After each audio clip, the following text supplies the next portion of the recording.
এই দেখো বন্ধুরা, আমি কালী পুজোর সময় যে পেন্ট এনেছিলাম না, সেই পেন্ট আমার বেঁচে গিয়েছিল। তো পেন্টগুলো শুকিয়ে যাচ্ছিলো, তো আমি বলি কী কাজে লাগানো যায়। তাই আমি এই উঠানের উপরে, আমাদের উঠানটা তো এই ধরনের গলির মতন, এই উঠানের উপরে আমি দেখো এই আলপনাটা এঁকে এই যে পেন্ট করছি। তোমাদের কাছে কেমন লাগছে আমাকে জানাবার। এই দেখো। আর সরি বন্ধুরা, তোমাদের কাছে আমরা পুরো জিনিসটা শেয়ার করতে পারি নাই,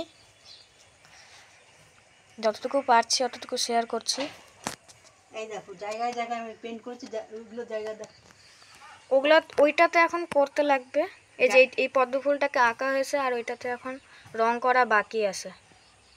আমি এই পেন্টগুলো আমার সব শুকিয়ে যাচ্ছে, তাই আমি ভাবলাম যে এটা কাজে এসে যাক। এই জন্য আমি কী করলাম, এই উঠানের মধ্যে আলপনাগুলো এঁকে এঁকে যে পেন্ট করছি।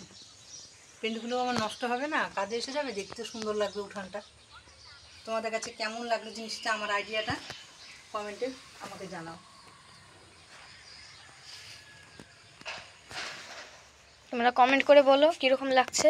আর ওই রঙ্গোলিটা তোমাদের কাছে শেয়ার করব, যেটা মানে কোনো বাকি আছে রং করা। Bye bye, take care.